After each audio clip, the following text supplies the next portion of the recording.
17 আয়াত ইন্নামাত তাওবাতু আলাল্লাহি লিল্লাযীনা ইয়া'মালুনাস সুআ বিজাহালাতিন সুম্মা ইয়াতুবুনা মিন করিবিন ফাউলাইকা ইয়াতুবুল্লাহু আলাইহিম ওয়া কানাল্লাহু আলীমান হাকীমা। অনুবাদ: আল্লাহ অবশ্যই সেসব লোকের তওবা কবুল করবেন যারা অজ্ঞতাবশত মন্দ কাজ করে এবং তাড়াতাড়ি তওবা করে, এরাই তারা যাদের তওবা আল্লাহ কবুল করেন। আল্লাহ সর্বজ্ঞ, প্রজ্ঞাময়। তাফসির। 1 নং ফুটনোটের বিবরণ। এখানে উল্লেখ্য যে কুরআনুল কারিমে বিজাহালাতিন শব্দ ব্যবহৃত হয়েছে।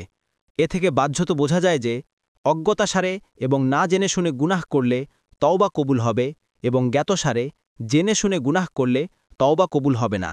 কিন্তু সাহাবায়ে কেরাম এ আয়াতের যে তফসির করেছেন তা এই যে এখানে আয়াতের বিজাহালাতিন অর্থ এই নয় যে সে গুনাহের কাজটি যে গুনাহ তা সে জানে না কিংবা গুনাহের ইচ্ছা নেই, বরং অর্থ এই যে গুনাহের অশুভ পরিণাম ও আখেরাতের আযাবের ব্যাপারে গাফেল বা অসতর্কতাই তার গুনাহের কাজ করার কারণ।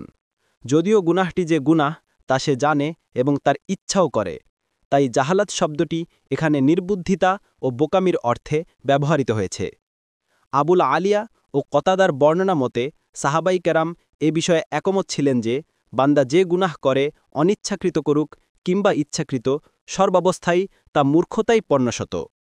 তফসির মুজাহিদ বলেন, যে ব্যক্তি কোনো কাজে আল্লাহর নাফরমানি করছে সে দৃশ্যত বড় আলেম ও বিশেষ জানাশোনা বিচক্ষণ হলেও সে কাজ করার সময় মূর্খই হয়ে যায়। ইকরিমা বলেন, দুনিয়ার যেসব কাজ আল্লাহর আনুগত্যের বাইরে সেগুলো সবই মূর্খতা। কারণ এই যে ব্যক্তি আল্লাহর নাফরমানি করে সে ক্ষণস্থায়ী সুখকে চিরস্থায়ী আযাবের উপর প্রাধান্য দেয়। যে ব্যক্তি এই ক্ষণস্থায়ী সুখের বিনিময়ে চিরস্থায়ী কঠিন আযাব ক্রয় করে তাকে বুদ্ধিমান বলা যায় না।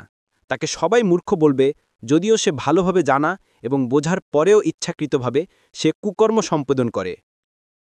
মোট কথা, গুনাহের কাজ ইচ্ছাকৃতভাবে হোক কিংবা ভুলক্রমে, উভয় অবস্থাতেই তা মূর্খতাবশত সম্পন্ন হয়। এ কারণেই সাহাব্বা, তাবেইন ও সমগ্র উম্মতের এ ব্যাপারে ইজমা বা ঐক্যমত্য রয়েছে যে ব্যক্তি ইচ্ছাকৃতভাবে কোনো গুনাহ করে তার শর্ত সাপেক্ষে তার তওবাও কবুল হতে পারে।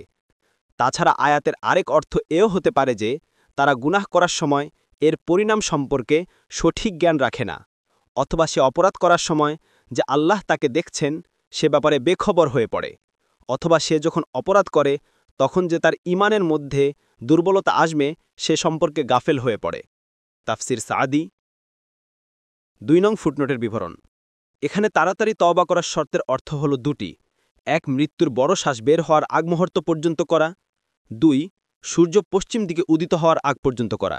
দেখুন সূরা আল আনআমের 158 নং আয়াত।